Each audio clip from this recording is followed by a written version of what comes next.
euphoric during this period of vulnerability between your lost consciousness of the Creator's Son and the arrival of the Adjuster. He says, I will be surety for the integrity of your personality. When the Adjuster arrives, any other outside help would have been superfluous. This is God's pleasure. Now, don't ask me how this is done. I don't know. You tell us we never will know. But that to me explains the incarnation satisfactorily. When you get into the details, as the human mind of the human Jesus, in which lives Michael's personality, not a creature personality, a creator personality. At about the age of 12, he begins to have feelings that he's not quite like other men. There is a progressive revelation that takes place between Jesus' growing human mind and the divine mind of the Creator Son, with which he is making gradual contact. You follow me?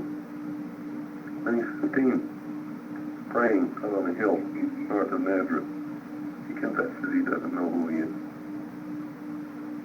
There's just one thing he's sure of. Talking to his father, said, I've always been subject to your will. I'm not quite sure who I am, what my relationship has been to you. I've always been subject to your will. You see, the human mind knows a little, but not enough. Enough to confuse it, but not enough to liberate it from confusion. This goes on and on and on throughout his early adult life. More and more, this human mind finds out who he is.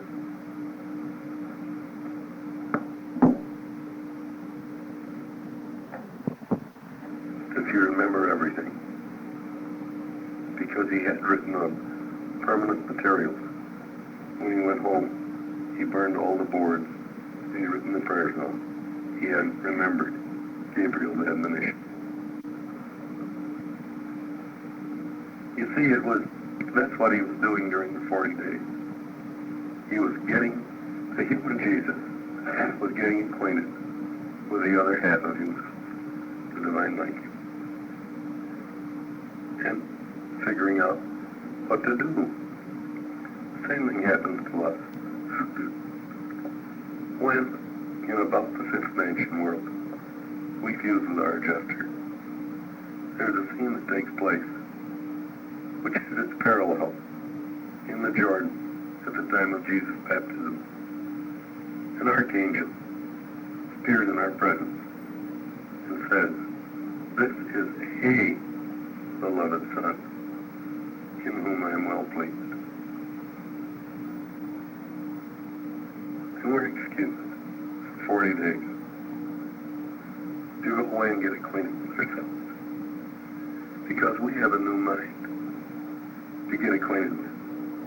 See, Jesus never had the thrilling experience of adjuster fusion. He had the unique experience of a human mind getting acquainted with a creator mind. Our experience is of a human mind getting acquainted with the mindedness of the indwelling spirit. That's what it is. The two episodes are analogous, but not homologous. And I dare say, we'll be all shook up, because all of a sudden, a kind of an iron curtain has gone down, and we get twice the living space we ever realized.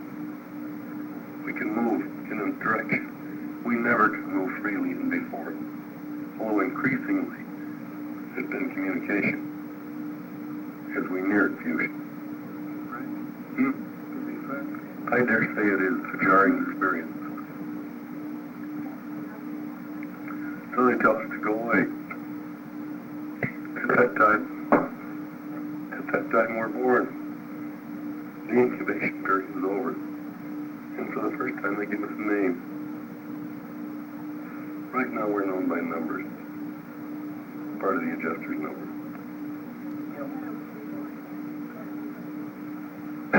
Very literally when we fuse. But in spirit, whenever you become the child of God, you're born in any place. Whenever you say, all right, boss, I'm one of your kids. You're my father. This is settled. Like yesterday, today, and tomorrow. Dried apples and rainwater and stuff you throw out of the window fall. This is settled. In your sons.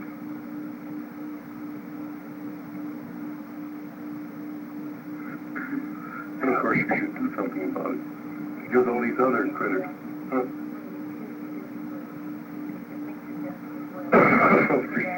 First you become a son.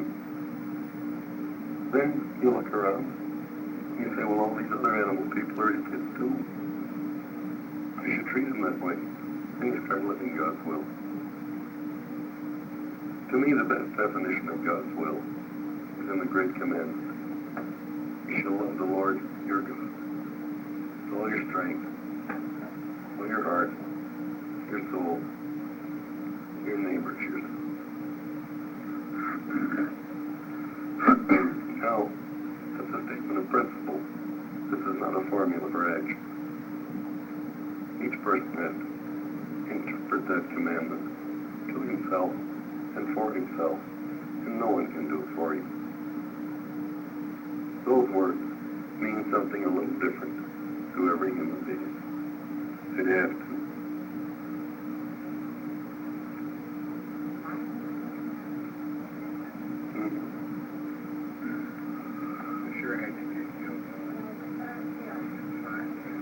Well, bless you all. I'm sure going to know great.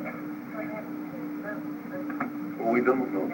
No, but we can guess. that's Of course, we know where his first ministry was. It was with the Divine Mike. You mentioned earlier, excuse me, go ahead, man. I just wanted to add a Bible. They don't. It's only used a few times. They're always talking about David. And so you have to have one for David. They don't explain it. You mentioned when the pastor was here about you found God, but that God helped. Of course he must have. Did he help in the sense he left himself wide open for you to find, or did he personally help you find him? Was it, I'm thinking about that predestination. As far as I know, Bill, I did it strictly on my own. He did leave himself wide open. As far as I know, I could detect no help. But thinking back now, I'm not that sharp. I'm not how I live. None of us are. Why, sure. I can't put my finger on it and say it was this or this or this. I can put my finger on a half a dozen very ordinary happenings, which happened to fall in a sequence that got me to thinking like crazy.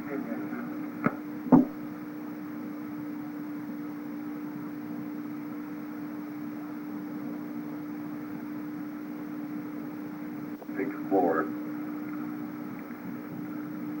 3 super creative levels.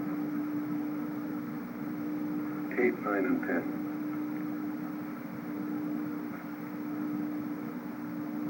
We started out looking at 3 pre-creative levels. I like that terminology. It fits their discussion of God's function, where it says he functions personally, and super-personally. We're looking at deity as it functions pre-creatively, creatively, and super-creatively. We've got an impasse we found that we tried to finish. I'll go in.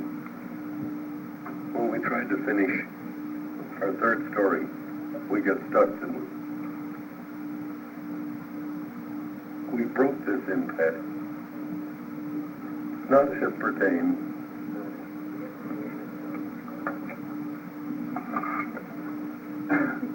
thank you, Goldie. We broke this impasse, not as it pertains to total reality, but as it relates to deity. Does that sound familiar? It's exactly what happened when the Paradise Trinity was formed. You see, until we get God the Absolute, we cannot achieve the grand reassociation of everything. That would be the Trinity of Trinities. We can assemble the first level of the Trinity of Trinities. That's the three Trinities. Paradise, first and second experiential. But the second level is made up of the Supreme, the Ultimate, and some presence of the Absolute. At least we can live one now. With the Trinitized expression of God the Absolute, which the Supreme and the Ultimate are able to make. This is a sub-infinite expression, which means that growth goes right on. Because this is not a total absolute thing. If it were, then we would have exhausted infinity. And that's silly on the face.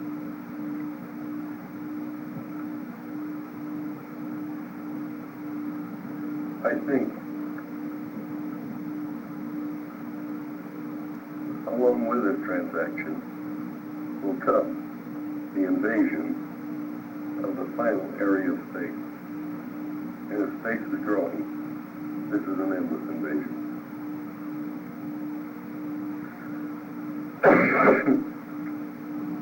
We'll establish a beachhead on the shores of infinity and go on expanding indefinitely. You see, as long as God the Absolute is sub-infinite, then God the Absolute can continue to grow, and we can continue to participate in that growth. Are you with me? Level 8. Well, level 2 is potential. Level 8 I would call actualized potential. Level 8 we can't really achieve because now we are talking about the exhaustion of capacity in the unqualified absolute. This is non-doable. If level 8 could be achieved, I think the universal absolute would functionally disappear because you would have united the two absolutes experientially. This can be done on sub-infinite levels in the Supreme. This can be done on transcendental levels in the Ultimate. This cannot be done on infinite levels with the Absolute. I would suggest a differentiation between the word absolute and the word infinite. To me, the word absolute means quality. The word infinite means quantity. You can have an absolute in quality without involving infinity of quantity.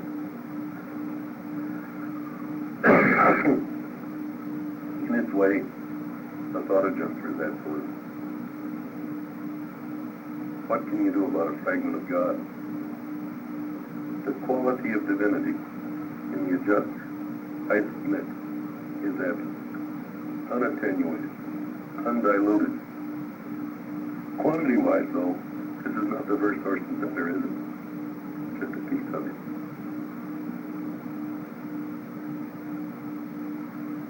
God the Absolute can be a bona fide absolute reality, not being infinite in any way, shape, or form. When you experience God the Absolute, you're having an experience on an absolute level. We have the capacity to penetrate the absolute level. So they tell us, describing our personality. The vital dimension of human personality. Capacity for sub-infinite penetration of the absolute level. I think at level 9, we go right on and on and on, actualizing potential, and there is no end.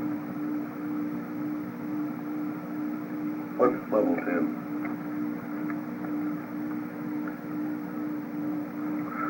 I'm sure my seraphim is getting good marks for courage, if not for discretion.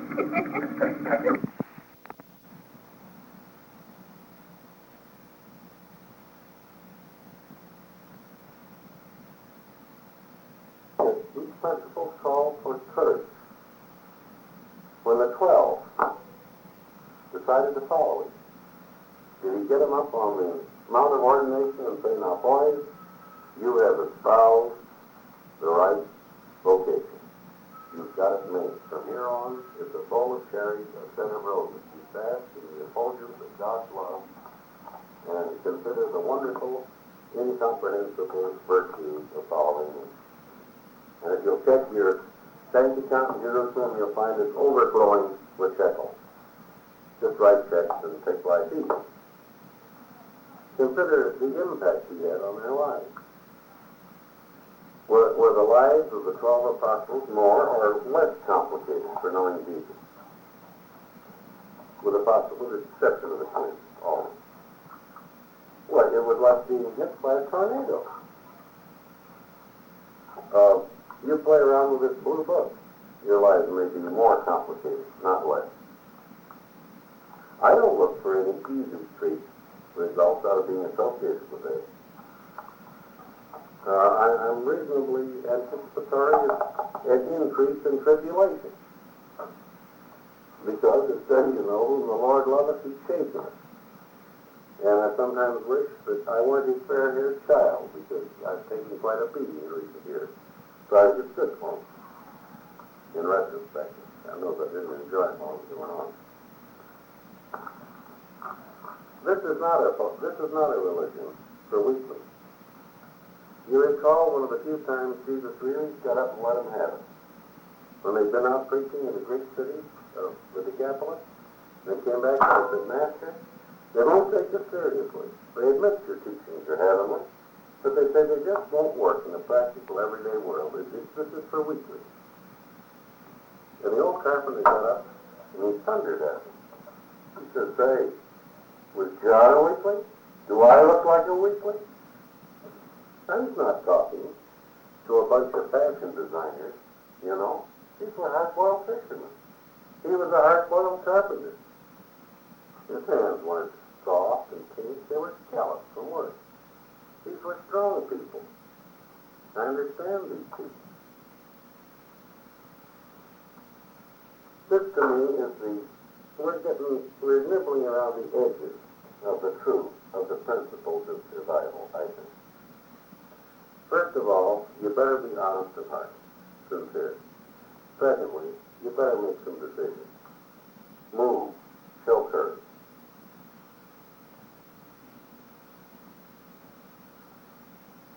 Now, out of this, you could distill wisdom. Out of it could come wisdom, or effectiveness of action. James, sincere, courageous, just didn't live long enough to get wisdom. His indiscretions cost him his head early in life. Jesus saw this coming. I'm not so sure he saw these exact incidents, but he knew James was headed for trouble. Remember when he said, don't die for it, quit, live for it. Soft answer, kind of the way right. Does this appeal to you folks? I don't know that these answers are right, but I speak them from my heart. This is how I feel about this book. This is what it means to me. In this respect, I agree with VM. If you could make it yesterday, you better have. Because if you're just deliberately putting it off, playing God for a sucker, this, I think, is about as dangerous a game as you can play. Because you're toying with insincerity. you're failing to live up to what you know.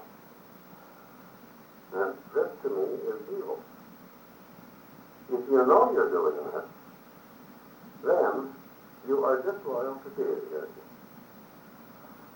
And the papers, in just one place, define sin. Well, the best definition I know is at the tail end of Sin, Sacrifice, and Atonement.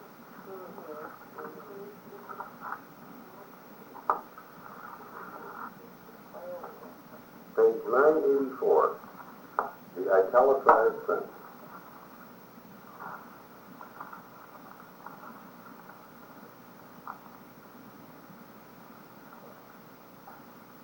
Sin must be redefined as deliberate disloyalty to deity. There are degrees of disloyalty. The partial loyalty of indecision, the divided loyalty of confliction, the dying loyalty of indifference, and the death of loyalty exhibited in devotion to godless ideas. Now, believe you, that was kind of dead. Why, sir? And the death of loyalty exhibited in the devotion to the godless ideas. Why, certainly won't.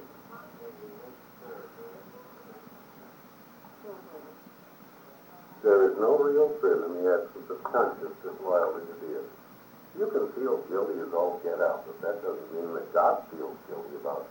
Knows that you're guilty or thinks you are. You can try How would you define godless ideas? material ideal. Sure. Doesn't have to be evil, just godless. Wilma? I think it covers a multitude.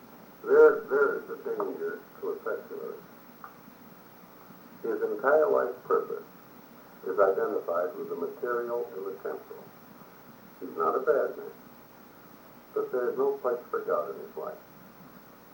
He has his religion either in his wife's name or the minister's name, or the priest's name. Yeah. And he just says, Reverend, you take care of this end, and I'll write a check every year and put something in substantial on the plate every Sunday. I don't think you buy a first-class ticket to heaven. You gotta earn it. Remember what Jesus said when he said, those who do not acknowledge me in this life, I shall not acknowledge in the next life. And there are many who will cry, Lord, Lord, that I will not hear.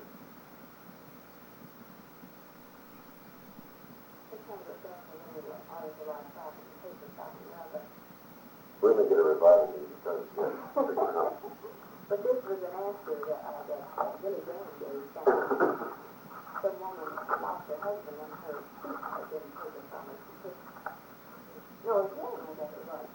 And she said, the doctor could not find anything wrong with her. And when they had some suggestions, he suggested that she go back to church. And he said, now don't say, why should I go to church when I can't hear? Then he told some of the ladies, I don't know what it was, but anyway, some of the subjects there was to show whose side you're on, but beginning with self. But he went ahead and explained to her that that was not on time. So she said, do something like that. And she was south and had something like that. We had to hear this and that. But the same thing to her, they were that outside, so you didn't have so whose side you're on. there are many ways of looking at sin, but from the universe philosophic viewpoint, sin is the attitude of a personality with knowingly resisting cosmic reality. Error might be regarded as a misconception or distortion of reality. This we do not escape in this lifetime. Evil is a partial realization of or maladjustment to universe reality. This we do not escape. But sin is a purposeful resistance to divine reality, a conscious choosing to oppose spiritual progress. This we don't have to buy.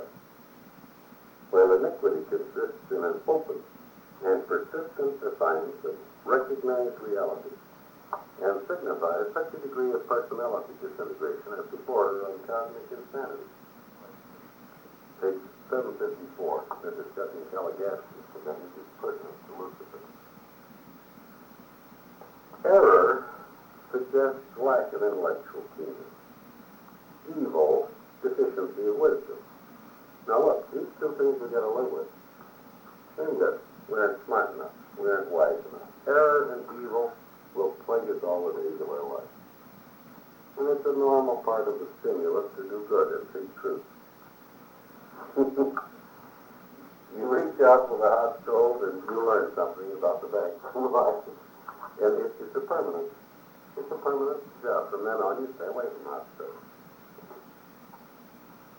Sin suggests abject spiritual poverty, but iniquity is indicative of vanishing personality control.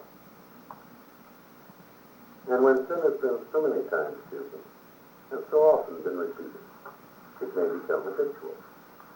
Habitual sinners can easily become iniquitous, become wholehearted rebels against the universe and all its divine reality. While all manner of sins may be forgiven, we doubt whether the established iniquitous would ever sincerely experience sorrow for his misdeeds or accept forgiveness for his sins. This is the unpardonable sin. What's that?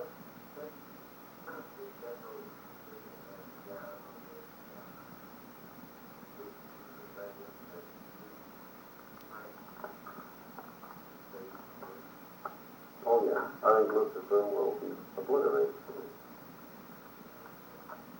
You don't think he have a change of heart?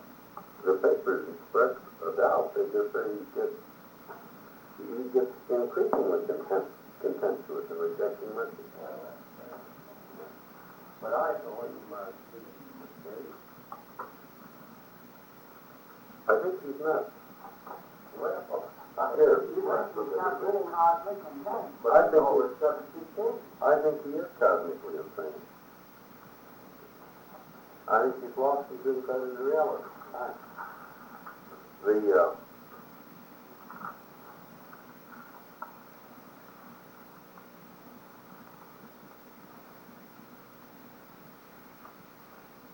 Read the paragraph ahead of this. 754.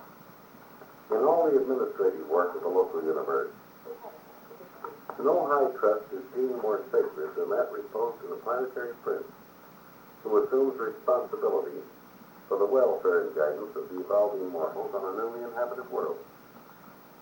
And of all forms of evil, none are more destructive of personality status than betrayal of trust and disloyalty to one's confiding friend. In committing this deliberate sin, Caligastia so completely distorted his personality that his mind has never since been able fully to regain its equilibrium. Now you might say, now wait a minute. This is kind of calling three strikes on the guy simultaneously. So let's go back and refresh our memory.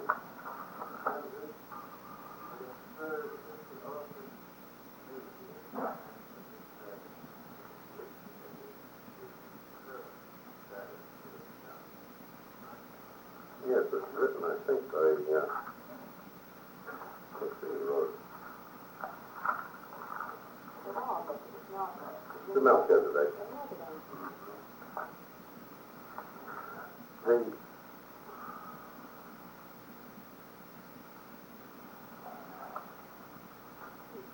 Let's look to page 193. Page 193. They're discussing morality.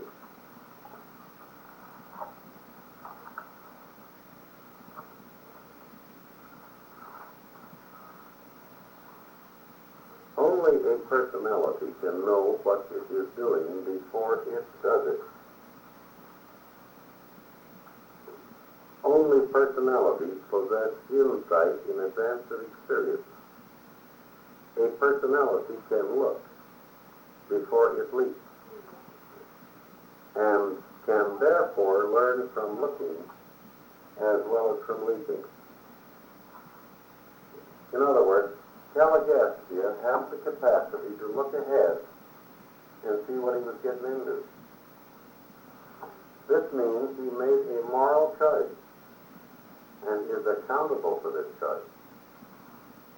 If he had lacked the ability to look ahead, his choice would not have been a moral choice, and it could not have been conscious disloyalty to deity. It's just being a damn fool, like a kid reaching out and touching a hot stove. And would have had no such repercussions in his personality.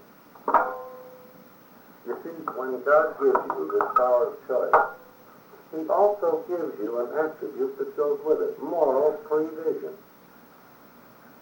And since you have this ability to look ahead, you can be held accountable for the choices that you make. Now, as I view choice, we've been over this before. Consider choice as it moves outward and materialward. You have less and less to say. You're less and less accountable, morally and spiritually. Now consider choice as it moves inward and spiritward. You have greater and greater freedom, hence greater and greater accountability, until you finally get to the supreme inner choice, which is you in relation to God. And here, for the first time, there are no restrictions, no strings whatsoever. This is the one place where you can make an absolute choice. Because this choice has significance in eternity. All other choices are limited to time. This is an eternal choice, hence an absolute choice. And there's nobody can push you. You can be inspired, you can be lost. But there's only one red button that applies to you. And it's your thumb that has to go down on that red button of decision. Which means each of us is strictly on his own.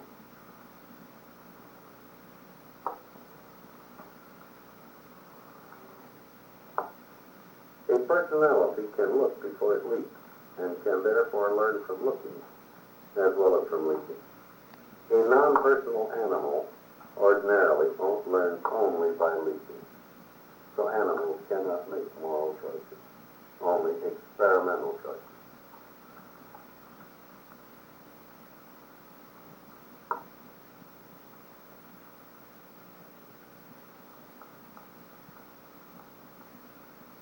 Moral acts are those human performances which are characterized by the highest intelligence, directed by selective discrimination in the choice of superior ends, as well as in the selection of moral means to attain these ends.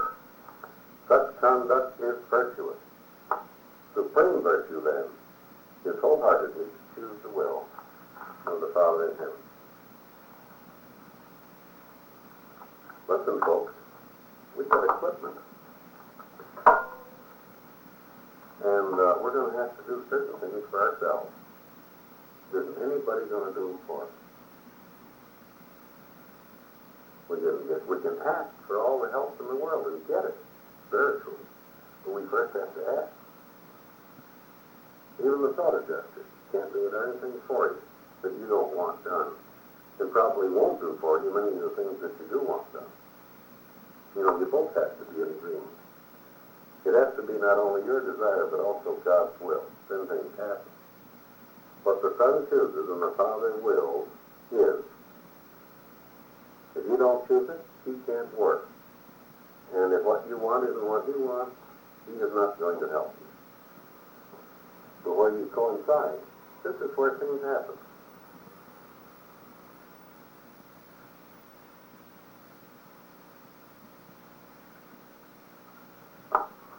And you know, if it was easy, would it be worthwhile? No. How did you explain the thought adjuster to Bill? I merely said, I quoted scripture, very helpful when you read the Bible. I said, it's the true light that lighteth every man that cometh into the world. This little register. If I were talking to a Mohammedan, I would quote the Quran and say, men search the so searching for me afar off that I ne'er in his own jugular vein. It is a beautiful quote, one we better listen to the rest.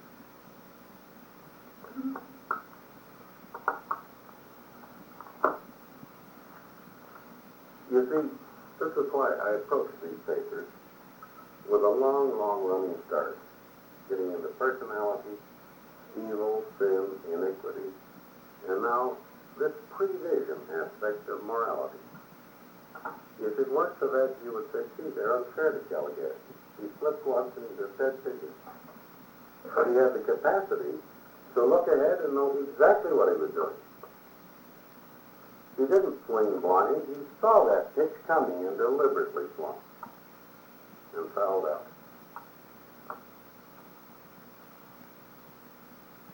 It's fair, isn't it? I think it is. I think it's fair. And if I hadn't doubt, there's a couple of things that would comfort me. The statement, the flat statement the divine counselor makes concerning the nature of God. He just flatly states God as a Father transcends God as a gift. And elsewhere they say, we do not claim to administer justice in absolute perfection out here in time and space, but we do claim to administer justice with mercy. And in case of a doubt, we always rule in favor of the creature. We would rather risk another Lucifer rebellion. We would cheerfully risk it, rather than judge wrong on just one creature. I think I can find it over. I can be in several places, so forgive me a second.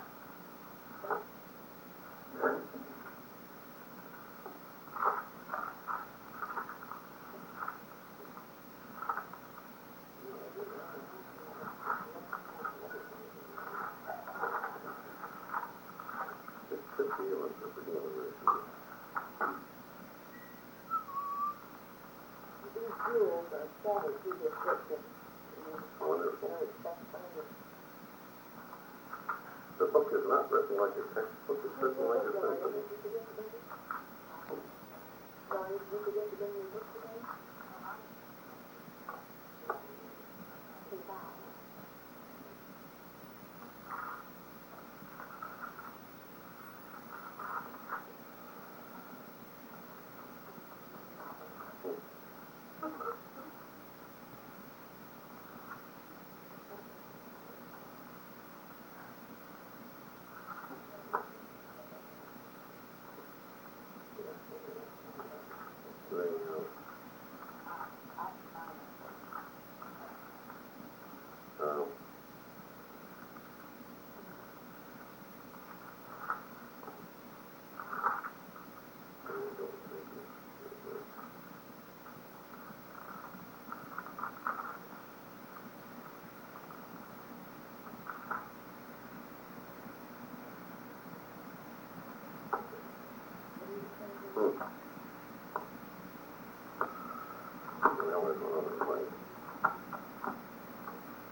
Yeah, right. Page 1233. Paragraph 4. If ever, 1233, paragraph 4. Yeah, that's smart. If ever there is doubt as to the advisability of advancing the human identity to the mansion world, the universe government invariably rule in the personal interest of that creature. They unhesitatingly advance such a soul to the status of a transitional being, while they continue their observations. Thus divine justice is certain of achievement, and divine mercy is accorded further opportunity for extending its ministry. In other words, it's not first faith, maybe. No, your faith. Any question about the play you're saying? No, I expected much everything, but it didn't look to you, to me. We had rather assume the risk of a system rebellion than court the hazard of depriving one struggling person from any evolutionary world of the eternal joy of pursuing the endless career. You see, each creature presents a unique and irreplaceable value. There is no other personality like that one in the whole universe of universes. You can't replace it. The universe is not dependent on that creature, but that creature is an irreplaceable value in eternity. So they're interested in getting as many, not in culling as few.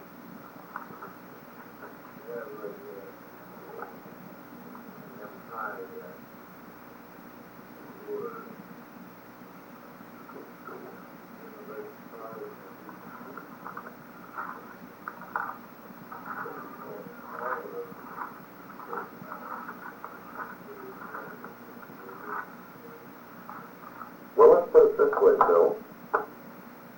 Every personality that the Father bestows remains as some value in the universe.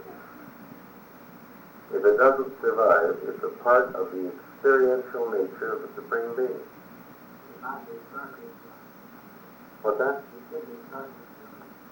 Yeah, and it could be the healing of that guardian of the Supreme Being. It goes to him if it doesn't survive. It remains a part of it.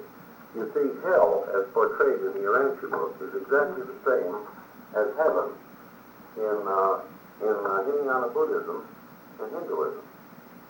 The personality unites with deity as a drop of water unites with the ocean. That's the alternative to survive. But that's not you making your volitional contribution to the cosmos. The thought adjuster has transcripted everything of spiritual value in the light of such a non-offender. The Supreme Being has the personality which came from God. I think it's probably indestructible. But it's not a person anymore.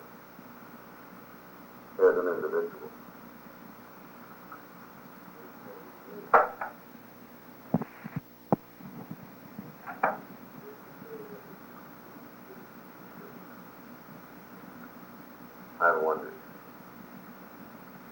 I've wondered that, Bill.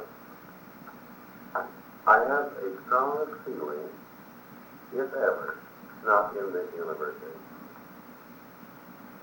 but I have many times wondered if never. I don't know. I don't know. It's better that we not know.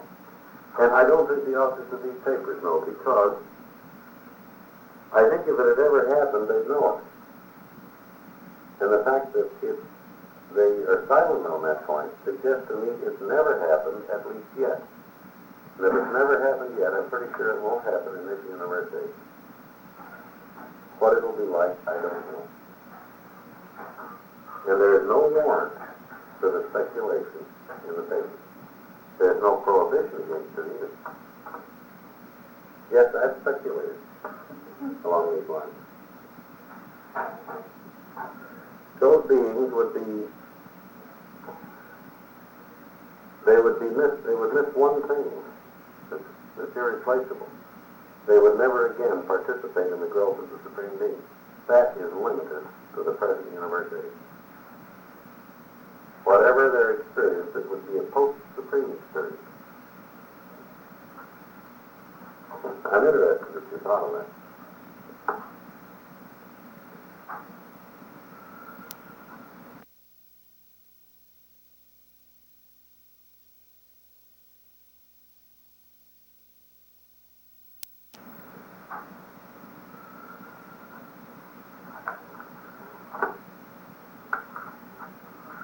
I have the belief that Lucifer is an iniquitous being. The evidence is here. For a long time, Simply, his only reaction to Michael's proffered mercy has been contempt. This seems to me to be what an iniquitous being would do. He's too proud. He isn't willing to become a physical custodian in the Lomellenbeck world, having risen so high. He is imprisoned by his own pride. He won't admit anything.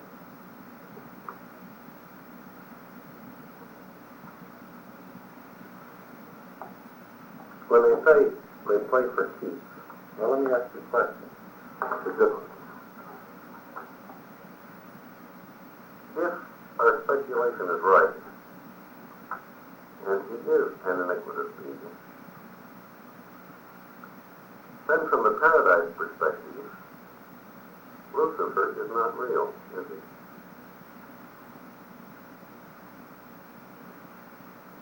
As it says, his extinction from the paradise perspective is simultaneous with his embracement of iniquity.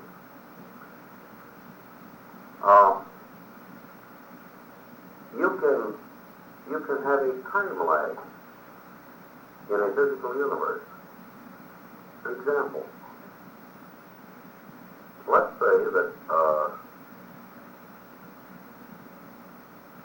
Monday in Dallas, I get hit by a taxi cab, and the net result is a severe brain injury, actual damage to the skull, the cortex, as a result of which I'm going to be an idiot the rest of my life.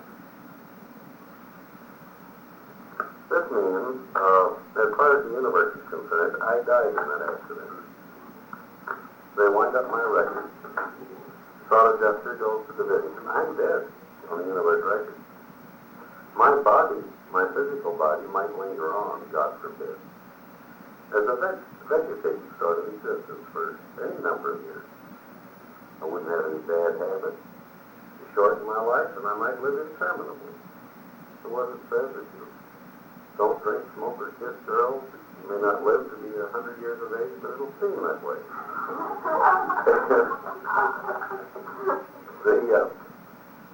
All right, now, am I real or not? Just a question. I'm not real as a person anymore. I'm not a human being. But with society as a live body, understand, right? I offer that as an approach to considering the reality of Lucifer. From a physical standpoint, I'm sure he's real. Because if we get there soon enough, we can go see him. With our Mirage Sensorium, we can visit the Father's world and see the old geezer in the Who's Gallery. From the paradise standpoint, I'm pretty sure he's not real. Now I'd like to ask you the $64 question.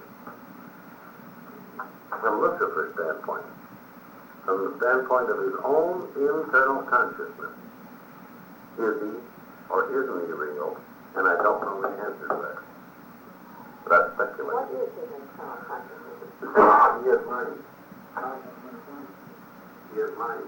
But is he real to himself? I bet he is. I don't know. I offer it to you as an interesting speculation. I have no answer to offer you, so I'm baffled with it. I'm sure from the paradise standpoint, he's not real. I'm sure that from the physical standpoint, he's just as real as my mindless body would be. If I physically survived an accident, but died in every other way. You could go see me, you know. You'd have to see me intravenously. I wouldn't know. Now, Lucifer is a little more complicated than that. I think he's insane.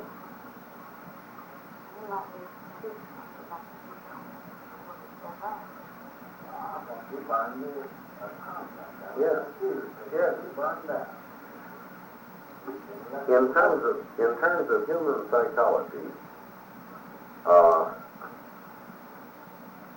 I think both Lucifer and Caligastia have a queer mix of schizophrenia and paranoia. Now, paranoia is either, in its extreme form, either delusions of grandeur or delusions of persecution. I think Lucifer has delusions of grandeur. Schizophrenia is where you lose contact with reality and believe you're dreaming. I think Lucifer is in some sense schizoid as well as paranoid.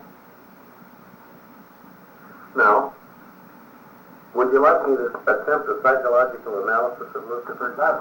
Do that. All right. I think Lucifer is a combination of two traits.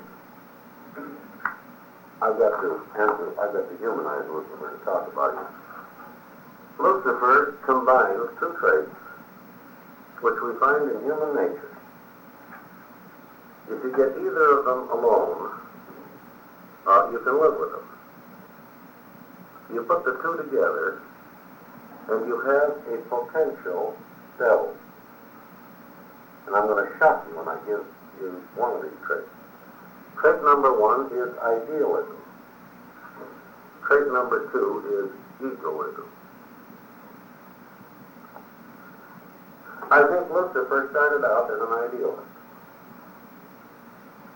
He wanted to make things happen faster. That's what all idealists want to do. Let's have at it. This alone is not too bad. Peter came to Jesus after they'd been in boot camp for only a few months and said, Master, we be ready. Let's go take the kingdom. And Jesus chuckled and said, in effect, Peter, I hope your zeal atones for your ignorance and your enthusiasm atones for your poor judgment. And Peter was crushed and got back and practiced squats right a little while longer. Peter was not an egotist, an egoist. If you are an idealist and you think you've got the right answer, and then you're an egoist, you know you're right. And by golly, you'll have at it then, and nobody's going to stop you unless you get hurt and learn that. This is the combination, I think, that is dangerous. The two together. Jesus was no idealist. He was a very practical, bestowal son with high ideals. There's a great difference there. You see, the idealist believes his ideals will work here and now. Let me give you an example. This is past history enough so we can discuss it, I think, without being part of it. Have any of you ever read the Covenant of the League of Nations? You ought to read it sometime. It's not perfect. And yet we had a president who came back and treated it as though it was cut in stone tablets fresh from Mount Sinai. This was an idealist with entirely too much ego. And I regard Woodrow Wilson as one of the architects of World War II. No give, no compromise. Ideal plus ego. You think he would have been Bill if his ego hadn't gotten in his way? Oh, yes, it's been wonderful. His ego hadn't gotten in his way to send Cabot Lodge over there to negotiate this. And the Republicans would have been committed, and we'd been in the league. And we might not have had another war. When you hit an idealist, you don't argue with him. You can't win. When the Japanese are in Burma, on the Indian frontier, and Mahatma Gandhi preaches non-resistance, Viceroy Lord Wavell has only one possible course of action. Put the sweet old guy in jail. Because if you debate the issue with Gandhi, you'll lose. Don't ever argue with an idealist. You might shock him. I'm a reasonably reformed idealist. I'm not an egoist. I feel humble about my ideals. I got lots of them. I'm not so sure they're right, though. There's a big difference. Let me give you a typical idealistic response to practicality. This happened years ago. Question of the organization of the Urantia Brotherhood came up. This is many years ago. I suppose I delivered the most impassioned, eloquent speech I ever delivered in my life about binding down the spirit of truth. Brian's Cross of Gold speech had nothing on that one. shackling truth once more with man-made rules, regulations, and so forth. We've gone down this garden path to disaster every time. And it was real good. I'm proud of the speech. I'm proud of the rhetoric, not of the thought. And my old man is a wise old boy when he stops to think. He's human, too. And he didn't try to interrupt that speech. It would have been like swinging the hurricane with a baseball. But afterwards, when our little meeting was over, he reached over and he said, "Son," he said, "a question I'd like to ask." Well, that's an awfully good approach, you know. Somebody wants some information. He said, "You're a student of history." That's a statement of fact. He said, "Can you tell me the name of that religious movement which has persisted more than 100 years without an organization?" Well, I didn't reply at the moment, but I knew instantly. I knew instantly that this ideal ain't going to work in the 20th century. I never abandoned the ideal, but I don't espouse it anymore. You see, my ideal applies to Havona. Concerning the government of the central universe, there is none. I still have the ideal, but I'm going to wait till I get to Havona. Okay, honestly, I'll get it someday, but not down here now. You get my point? Probably. Lucifer started an idealist. Unfortunately, he was an egoist. So that as he began to see his ideal get into trouble, he then fell back on his ego, his pride, and insisted he was right, and refused to admit he was wrong. He refused to learn from experience. And he's held to his ideal.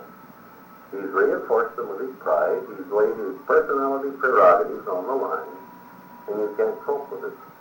See? That's my analysis of a devil. If you combine real idealism and real egoism, you get potential trouble.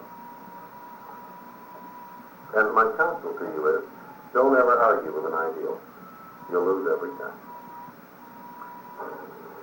I'll put it to you this way. Should you take human life? Of course not. Well, suppose that you were the custodian, parental or otherwise, of small children, and some formidable-looking intruder breaks in, and you happen to know where there's armament. Would you use force in defense of those children? It's a rough question, isn't it? I would. And if I was there, then I could never be a conscientious objector to that. Even though I do not believe in what I'm doing, I'd still do it. I'd shoot just as straight as the boys who believed in the righteousness of what they were doing. I would never believe in the inevitability of what I was doing. I would accept the 20th century. That's my ideas about Lucifer. Let's put it this way. Let's consider two other folks down on our level. Let's consider Brother Abner and Brother Paul. Abner was a rigid idealist. And Abner had a good deal of warrant for denouncing Paul as the clever corrupter of the teachings of Jesus. And as you read the record, there's a lot of warrant in there. But what happened? I'll bet a cookie the angels of the churches loved Abner. But who did they work with? Paul. Mohammedanism is the monument to Abner's idealistic pig-headedness. Jesus never commissioned these people to preach monogamy or a lot of other social observance. He told them to preach God. Monogamy will come along in due course if people really believe in God. Abner probably put a lot of stringent social restrictions around this gospel. And the whole Eastern propaganda of the teachings of Jesus is an abysmal failure, isn't it?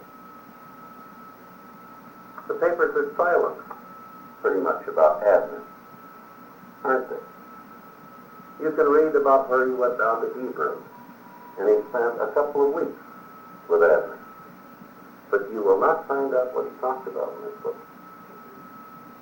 These people are very clever at seeming to tell you something when they're telling you nothing. There was just as much opportunity for the gospel going east as west. The timing of Jesus' teaching should have been about 100 AD in what's now Afghanistan, Pakistan. This is where Northern Buddhism was born. And this could have served as just as good a vehicle for the gospel in Asia as Judaism served for it in the Occident. But there was no one there. Abner was an idealist, and he failed.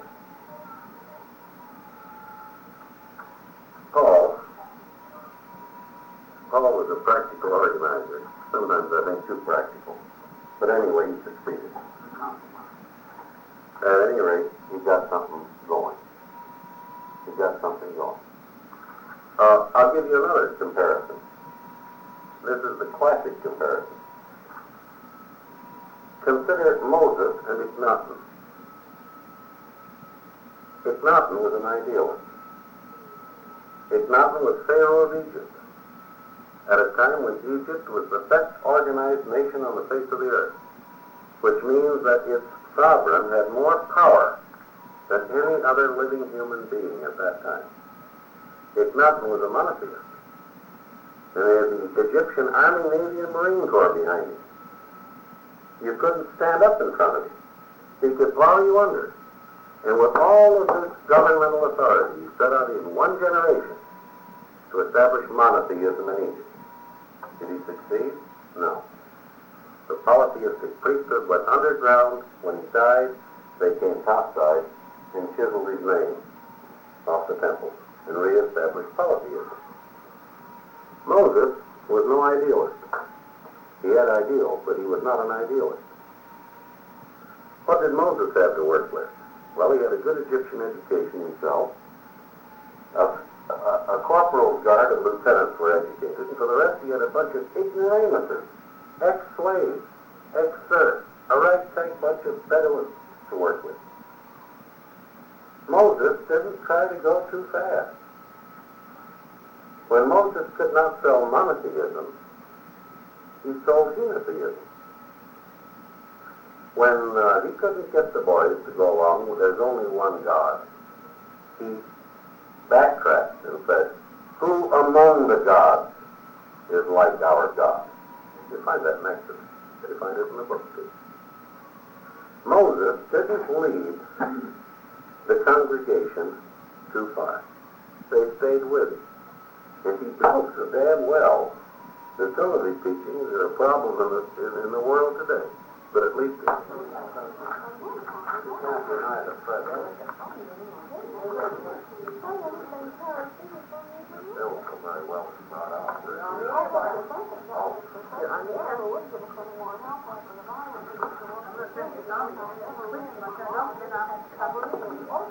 I did one daughter, don't know where to pick up.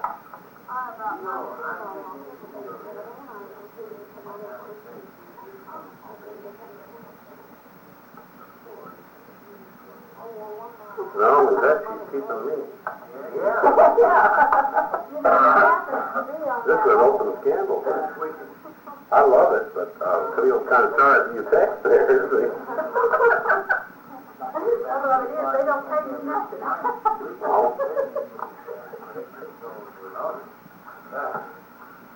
I think if you,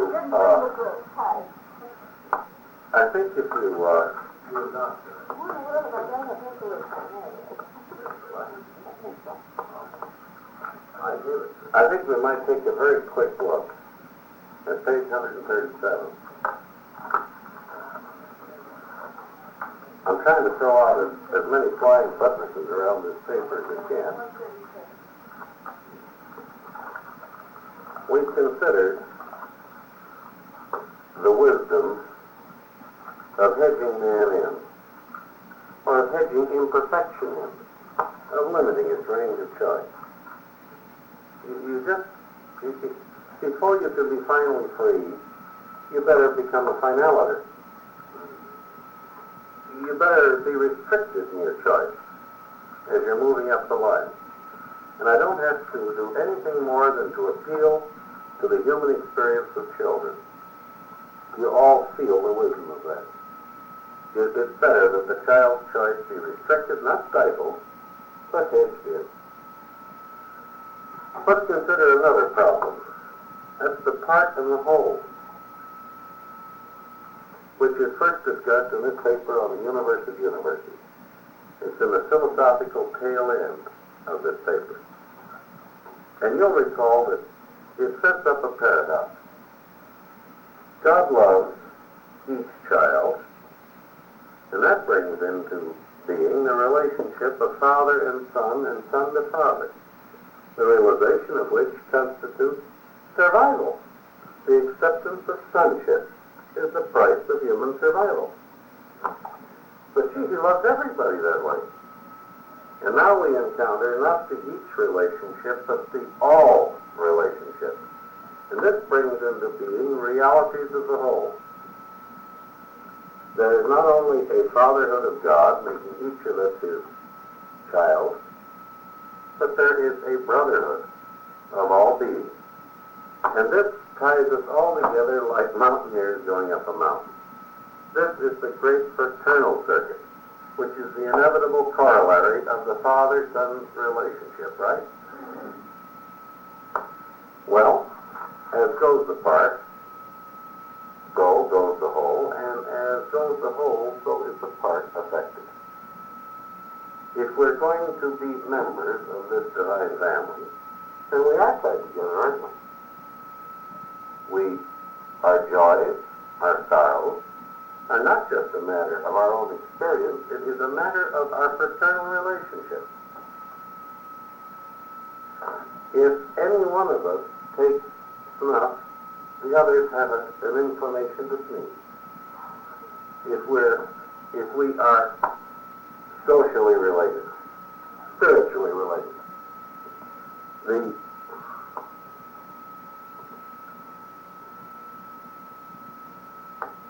the fatherhood of God and the brotherhood of man represent the paradox of the part and the whole on the level of personality. God loves each individual as an individual child of the heavenly family.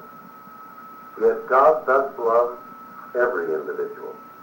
He is no respecter of persons, and the universality of his love brings into being a relationship of the whole, the universal brotherhood.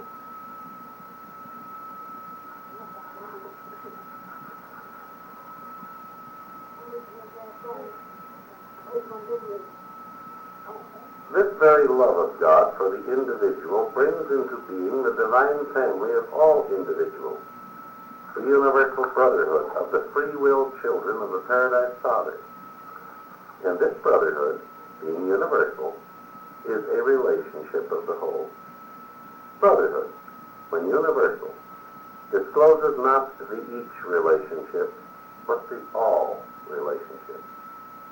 Brotherhood is a reality of the total, and therefore discloses qualities of the whole in contradistinction to qualities of the parts. Brotherhood constitutes a fact of relationship between every personality in universal existence. No person can escape the benefits or the penalties that may come as a result of relationship to other persons. The part proffers or suffers in measure with the whole. The good effort of each man benefits all men. The error or evil of each man augments the tribulation of all men. As moves the part, so moves the whole. As the progress of the whole, so the progress of the part. The relative velocities of part and whole determine whether the part is retarded by the inertia of the whole or is carried forward by the momentum of the cosmic brotherhood.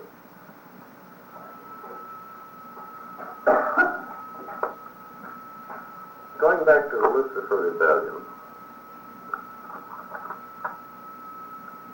we encounter the problems of the part and the whole in relation to the ethics of coping with this rebellion. There are reasons for letting it run. In the first place,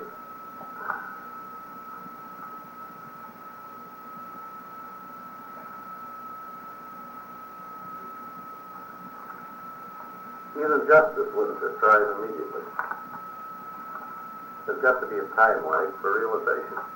Repentance. You're going to blot him out? How do you know that he's iniquitous? He might repent. I'm sure God knows, because he knows before the event. But the creatures of time and space do not know. And it's important that their feeling of justice be not outraged by apparently arbitrary acts of an all-knowing deity. Secondly, we have the mercantile lag. Michael refused to destroy his own son until he tried. Even though Michael knew that all of his other sons were going to have to pay some of the price for his attitude of love toward his erring son. And how are you going to enjoy the benefit of the family of Michael in Nebadon without paying the prices which attach to family membership? When Michael was here on earth, he demonstrated that in his own family. One of his younger brothers was a real troublemaker, do you remember? Jude. And several times James and Joseph wanted to throw Jude out on his you-know-what. But Jesus, somehow it's wrong to use the word Michael in that context, isn't it? Jesus just said no. Be patient. He held the family together. Even though I'm sure some of Jude's carrying on were an embarrassment to the Nazareth family. Certainly, Jude's wisecrack to the Roman legionary in Jerusalem wasn't exactly a happy episode in Jesus' life, because they spent the Passover in jail. This Roman soldier made a crack at a Jewish maiden, and Jude let him have it. The soldier arrested Jude. Jude wasn't confirmed that Passover. He and Jesus spent the Passover in jail. All right, you cannot have a loving father here in this local universe and expect this loving father to be actuated by cold justice when one of his sons makes trouble for the rest of the family. If he's that kind of a father, then he's not a loving father, is he? You see the paradox? Is this the same Jude that... yes, I think so. He got better after he got married. That statement's in here, too. Parents, those who have born and reared children, are better able to understand why Michael, a creator father, might be slow to condemn and destroy his own son. Jesus' story of the prodigal son well illustrates how a loving father can long wait for the repentance of an erring child.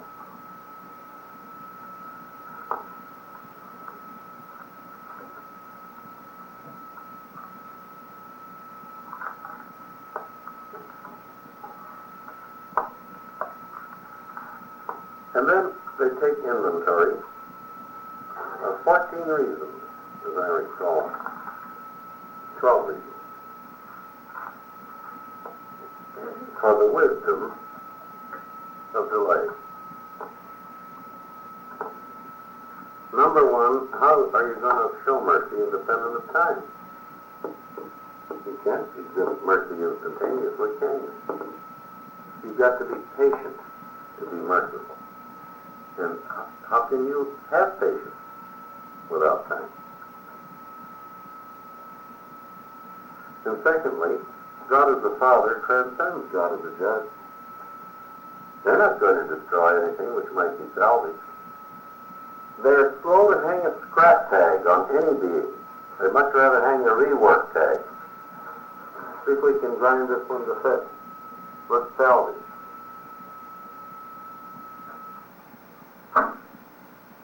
And then they again appeal to the father-son relationship. And then they admonish, number 4, they admonish the rest of us to say, all right, you're all in the same family. This is your brother. He's put up with some things in return for the benefits which you receive through family membership. And then number 5, Michael didn't have the authority anyway. And number 6, the ancients of days did, but they wouldn't overrule Michael, the Creator Son. And number 7, Emmanuel counseled Michael to stay out of this. And when you deal with the counsel offered by a union of days, this is the counsel of the Paradise Trinity. This is the counsel of justice, not just mercy. And number 8, the next higher echelon of authority, the next lower, the faithful of days, also of Trinity origin, subject to the Constellation Fathers, don't get arbitrary. Don't land the Marines. Just let this thing work itself out. You see why? Free will choice has been challenged. You monkey around with free will choice, even with good intentions. And you're monkeying around with God's will in the universe. Leave it alone. Better you box the house off barehanded. Down on Jerusalem, it speaks of the personal representative of the Supreme Executive of Orvantan. I think he must be the assigned sentinel down there. He's listed among the higher personalities of the Infinite Spirit. And he really speaks for pretty high authority in time and space. If you think of the Ancients of Days as the triune president of the super universe, the Supreme Executive is the chairman of the board. This is his personal representative. Reports direct to him. And this individual said, if you try to suppress this rebellion, here's what may happen. Nobody from this area will have a chance to reach paradise. We'll have to quarantine this area. Because they won't have made a choice. And again, we don't want any sandwich. We didn't start this thing, but since it started, these people are going to have to choose now. You recall down here in this world, when Kelly Gastia raised the issue, they isolated the planet very shortly. And until the last personality who understood the issue had made a choice, they left this planet to stew in its own juice. Not until the last being had chosen did the Verandadeck son arrive and trip Caligastia at his shoulder strap and take the titular authority away from him. For 7 years, he could defy anybody. And finally, everybody's chosen side. Then they came down and decommissioned him as planetary prince.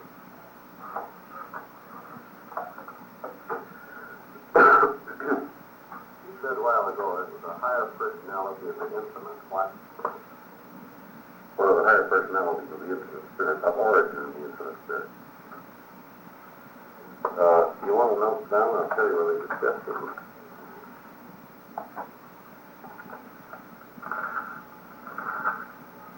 He is discussed on page 268, assigned sentinel.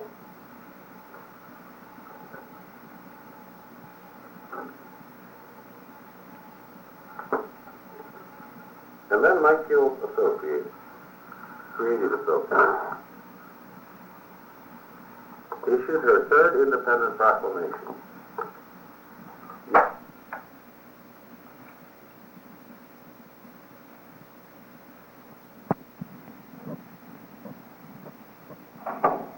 It's much better to play it this way, even if it took 1,000,000 years to wind the thing out. And number 12, to me, is one of the most interesting statements in this book. It's from the 12th reason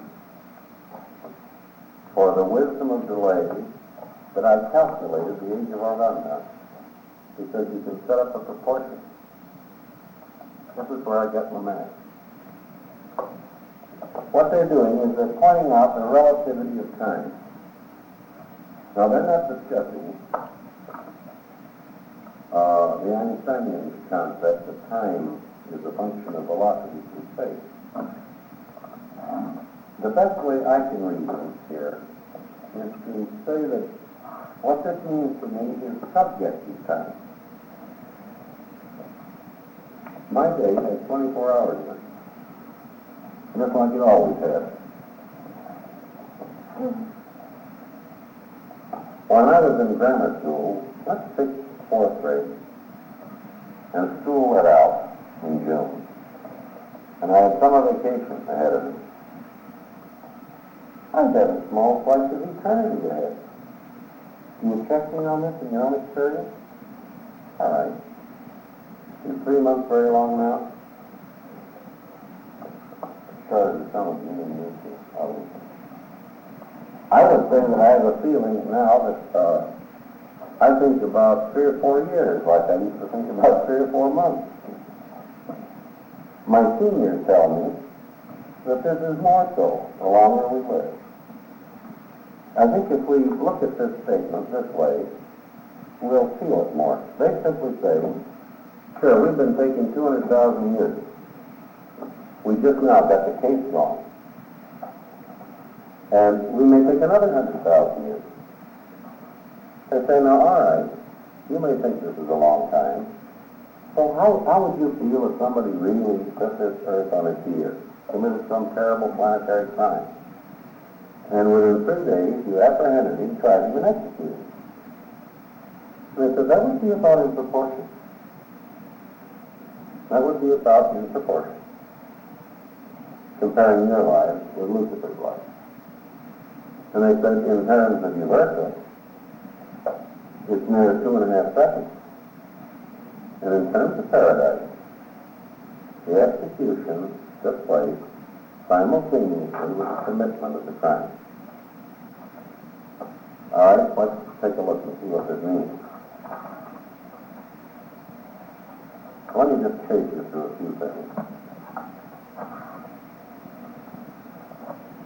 On paper 392, it says, page 392, after the creation of the Verandadek, and they followed the Melchizedek, the Creator Son and the Universe Mother Spirit unite for the purpose of bringing into existence the third order of universe friendship, the Lananadek.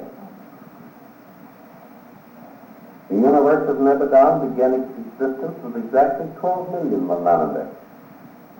In other words, they were all created at about the same time, right? Because they went to school, and the Melchizedek classified them based on attainment, primary, secondary, and tertiary. They haven't created any more Lananadek. All right, how old are these Lananadek? Well, we can get some light on that one, too.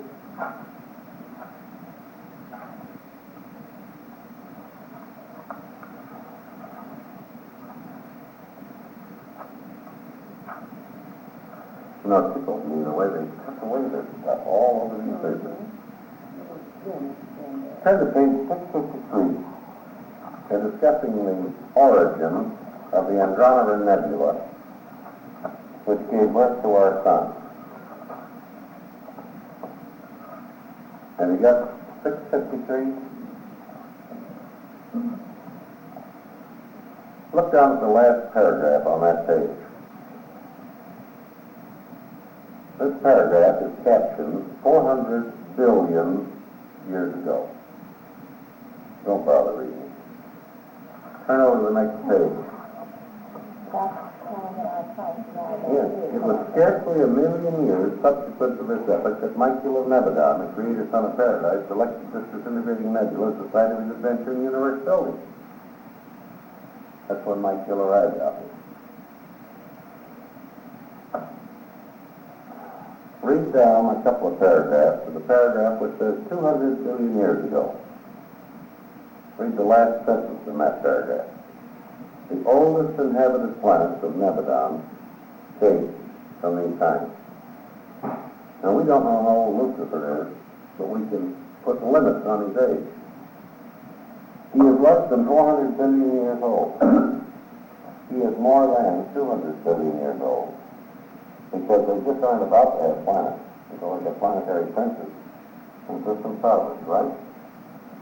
Well, I don't know whether I have this information from you or Mary, but I have a note on it 300 million years ago, about the time that I wanted that for sure. Yes, that's my guess.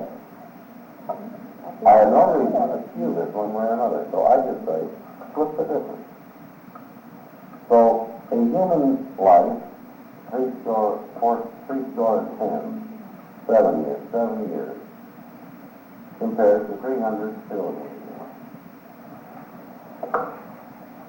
Of course, you can work out a nice proportion.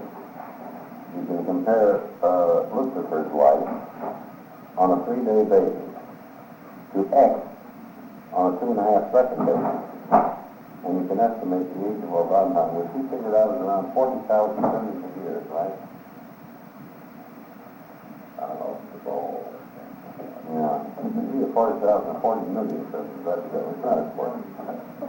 It's a gazillion years old.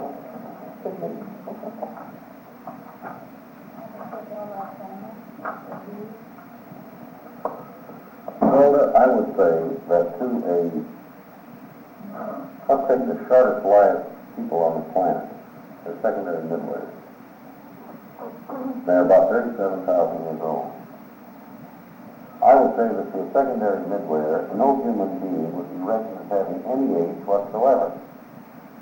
It's all too quick.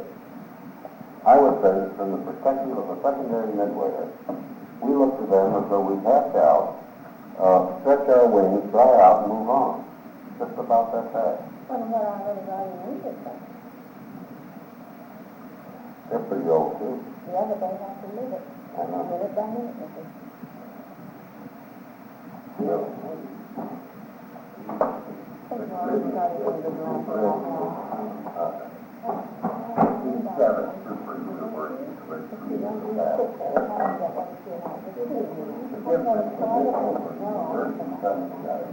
Well, the super universes were started simultaneously, but the local universes have been stretched out over a heck of a long time. They've been commissioning them only as nebula got started. Michael couldn't come out here in time and space until he had something physical to work with. You don't think that I can?